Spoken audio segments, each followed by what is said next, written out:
Students, I'm Gunjan Tandon. Welcome back to my channel Gunjan Gurukul.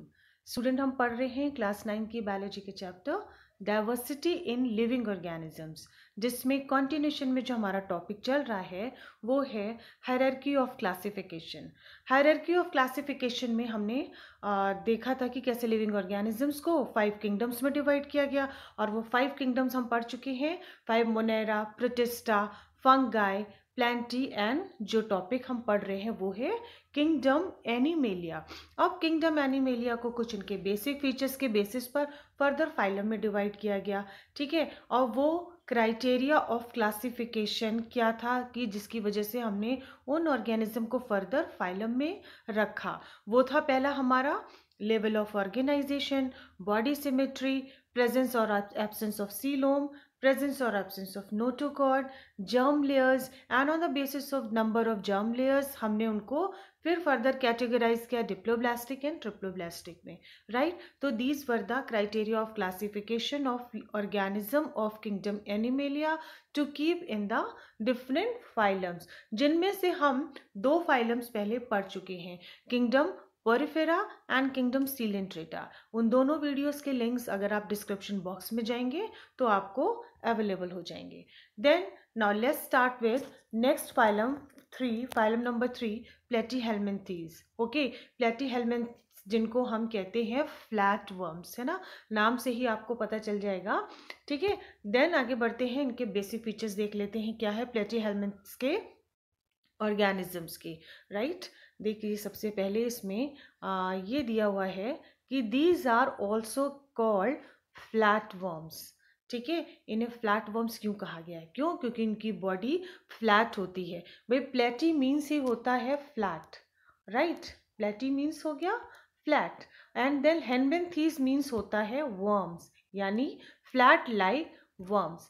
फिर से इस चीज को क्लियर कर लीजिए, यानी यहाँ पे प्लेटी का मीन्स होता है फ्लैट, बिल्कुल चपटा, है ना। जैसे हम रिबन को देखते हैं ना, बोथ द साइड जो है इसकी फ्लैट होती है, ठीक वैसे ही यहाँ पे प्लेटी से जो मीनिंग है flat like ribbon, and helminths means होता है वर्म्स, यानी ribbon like flat, ribbon like flat worms, जिन्हें हम प्लेटीहेल्मिन्थ्स कहते हैं, ठीक है। देन ये हमारा पहला फीचर्स इसका क्लियर हो गया। Also called flat worms, why? Because it is flat like ribbon, dorsal side and ventral side, है ना, दोनों साइड से ये फ्लैट होते हैं। They have hookers and suckers, इनके पास हुकर्स एंड सकर्स होते हैं, क्यों? क्योंकि ये जिस चीज से अटैच होते हैं, क्यों, इनका क्या सपोर्ट है, ये जब एज अ पैरासिटिक लाइफ ये स्पेंड करते हैं, इनमें से कुछ पैरासिटिक होते हैं, कुछ फ्री लिविंग होते हैं। अगर ये पैरासाइट है तो होस्ट बॉडी पर खुद को अटैच करने के लिए इन्हें हुक्स और सकर्स की जरूरत पड़ती है, जो इस चीज में हेल्पफुल होते हैं, राइट। तो 2 कैरेक्टर्स हमारे क्लियर हो गए, इनको क्या कहते हैं? फ्लैटवर्म्स कहते हैं, and having hooks and circles, ठीक है। Then no coelom present here, इनके पास सीलोम एब्सेंट होती है, क्यों? क्योंकि ये जो क्या शो करते हैं, टिश्यू लेवल का organisation, tissue level of organisation, ये बहुत इंपॉर्टेंट है। सॉरी, टिश्यू लेवल नहीं, यहाँ पे ये शो करेंगे ऑर्गन लेवल ऑफ ऑर्गेनाइजेशन, ठीक है। ऑर्गन लेवल ऑफ ऑर्गेनाइजेशन, हमने डिफरेंट लेवल ऑफ ऑर्गेनाइजेशन पढ़े थे, जिसमें फर्स्ट क्या था? Cellular, then tissue, then organ level, then organ system level. तो यहाँ तक हम पहुंच चुके हैं ऑर्गन लेवल ऑफ ऑर्गेनाइजेशन, यानी इनमें ऑर्गन बनने स्टार्ट हो गए हैं। ये इसका बहुत इंपॉर्टेंट कैरेक्टर है, ठीक है। तो यहाँ पे जो सीलोम एब्सेंट होने की बात हो रही है, वो क्यों हो रही है? क्योंकि सीलोम की कैविटी में जो है ऑर्गन एकोमोडेट हो गए हैं, ठीक है। यहाँ पे जो है ऑर्गन का एकोमोडेशन स्टार्ट हो गया है, डिफरेंट ऑर्गन्स बनने लगे हैं, ठीक है। ये क्लियर हुआ। देन देख लेते हैं, इनकी बाइलेटरल सिमेट्री होती है। बाइलेटरल सिमेट्री हमने बताया था क्या होती है, means we can cut the organism body into 2 equal halves, left और राइट, 2 पार्ट्स में हम इनको इजिली डिवाइड कर सकते हैं, ठीक है। बाइलेटरल सिमेट्री हमने पढ़ा था, रेडियल सिमेट्री पढ़ा था, एंड एसिमेट्री पढ़ा था, जिसमें से हमने फाइलम पोरिफेरा को देखा, वो एसिमेट्रिकल थे, सीलेंट्रेट कैसे थे? रेडियल सिमेट्रिकल थे, एंड देन प्लेटीहेल्मिन्थीज तक आते आते यहाँ पे जो है सिमेट्री कैसी हो गई ऑर्गेनिजम्स की? बाइलेटरल सिमेट्री हो गई, ठीक है। सीलोम की प्रेजेंस खत्म हो गई, क्यों? क्योंकि उनमें ऑर्गन्स बनने लगे, ऑर्गन्स एकोमोडेट हो गए उस कैविटी में, ठीक है। हुक्स एंड सकर्स की प्रेजेंस आ गई खुद को किसी पैरासाइट, किसी होस्ट बॉडी से अटैच करने के लिए। ये इंपॉर्टेंट कैरेक्टर्स हमने देख लिए। देन हम नेक्स्ट देख लेते हैं, these are triploblastic. Triploblastic term क्यों आया था? Number of germ layers. Germ layers कितनी थी हमारी? Ecto, meso and endo. इससे फर्क जो पहले वाले हमारे फाइलम थे उनमें हमने एक्टोडर्म एंड एंडोडर्म पढ़ा था, लेकिन प्लेटीहेल्मिन्थ्स में मीजोडर्म आ गई है, मींस ऑर्गन की लाइनिंग स्टार्ट हो गई है। और ये भी हमने पढ़ा था जब जर्म लेयर हम पढ़ रहे थे कि एक्टोडर्म जो है वो बॉडी के आउटर ऑर्गन्स बनाती है, लाइक नेल्स हैं, हमारे हेयर्स हैं। एंडोडर्म जो है वो हमारे इंटरनल ऑर्गन्स को बनाती है, और मीजोडर्म क्या करती है? ऑर्गन्स की लाइनिंग बनाती है, ठीक है। जो इंटरनल ऑर्गन्स है उनकी लाइनिंग बनाती है। तो यहाँ पे मीजोडर्म आके प्रेजेंट हो गई, मीजोडर्म की प्रेजेंस हमें दिखाई दे रही है, जिसकी वजह से यानी ऑर्गन बनने स्टार्ट हो गए हैं। क्लियर? ट्रिप्लोब्लास्टिक यहाँ पर आपको क्लियर हो गया, अंडरस्टूड। देन बात कर लेते हैं फ्री लिविंग और पैरासाइट होने की। अभी अगर ये जो इनके लिविंग ऑर्गेनिजम्स हैं प्लेटीहेल्मिन्थ्स के, ये फ्री लिविंग होते हैं, पैरासाइट होते हैं और टेरेस्ट्रियल भी होते हैं, ठीक है। यानी ये लैंड पर भी पाए जाते हैं। एक वर्ड और नोट कर लीजिए, टेरेस्ट्रियल, ठीक है। टेरेस्ट्रियल ये या तो लैंड पे पाए जाएंगे, फ्री लिविंग इनका हैबिटेट होगा, या फिर पैरासाइट में जैसे बताया था हमने हुक्स और सकर्स का जो यूज बताया था वो यही था ना कि ये जिस होस्ट बॉडी पर, जिस होस्ट ऑर्गेनिज्म पे रहते हैं जाके उससे अपना न्यूट्रिशन लेते हैं, और उसके लिए ये उसको जो है ये नुकसान पहुंचाते हैं और खुद उससे न्यूट्रिशन लेते हैं। मीन्स ये जो है एक तरह से डिजीज कॉजिंग हो जाते हैं, अंडरस्टैंड। देन नेक्स्ट देख लेते हैं, digestive cavity has one opening for both ingestion and egestion. यानी जिनकी डाइजेस्टिव कैविटी होती है डाइजेशन के लिए, उसकी सिर्फ एक ओपनिंग होती है, राइट। अंदर आने के लिए भी और बाहर आने के लिए, मतलब जिस वे से जो है खाना अंदर आएगा उसी तरीके से जो वेस्ट मटीरियल जो एक्सक्रीट करेंगे ये, वो भी उसी ओपनिंग के थ्रू होगा, ठीक है। और वो क्या होती है? इनकी माउथ लाइक ओपनिंग होती है। देन नेक्स्ट कैरेक्टर है इनका हर्माफ्रोडाइट। हर्माफ्रोडाइट मीन्स क्या होता है? Means one animal has both male and female sex organs, right, ठीक है। एक ही एनिमल के अंदर जो है male and female reproductive organ present होते हैं, ठीक है। इसीलिए इनको हर्माफ्रोडाइट कहा गया है। Clear?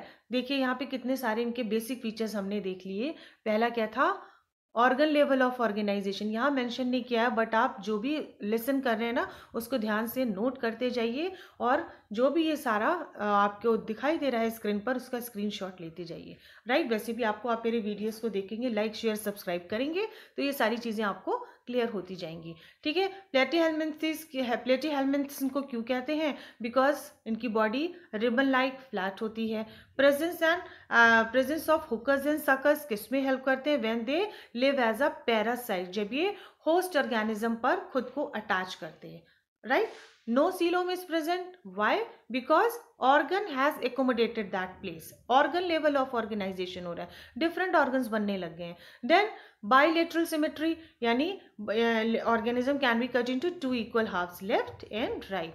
Then we talk about triploblastic, means number of germ layer is 3, ectoderm, mesoderm and endoderm. भाई organ level of organization है, इसका मतलब mesoderm present है, mesoderm ने organs की lining start कर दी है। Then they live as a free living और पैरासाइट भी की तरह भी रहते हैं, फ्री लिविंग हैबिटेट भी है और टेरेस्ट्रियल हैबिटेट भी है, right. Then digestive cavity has one opening for both ingestion and egestion. Digestive cavity की सिर्फ एक ओपनिंग होगी, फूड अंदर आने के लिए या फिर वेस्ट प्रोडक्ट बाहर निकलने के लिए।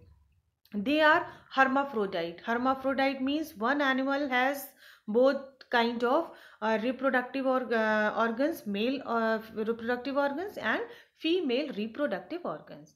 लाइक इनके एग्जाम्पल दिए हुए हैं, देखिए प्लेनेरिया जो फ्री लिविंग है, लिवर फ्लूक पैरासिटिक है, टेपवर्म, ठीक है। अब इसमें जो प्लेनेरिया का एग्जाम्पल है वो फ्री लिविंग हैबिटेट उसका शो करता है, जो लिवर फ्लूक होता है ये पैरासिटिक होता है। ये बेसिकली गोट और शीप की इंटेस्टाइन में जाकर वहाँ अटैच हो जाता है, और जब हम इनका, जो लोग इनको खाते हैं ना, तो वो जब इनका मीट खाते हैं, कुछ खाते हैं, तो ये लिवर फ्लूक ऑटोमेटिकली उनकी बॉडी में एंटर करके पर जो है वो डिजीज कॉज करता है, ठीक है, इसलिए लिवर फ्लूक जो है ये पैरासिटिक लाइफ शो करता है।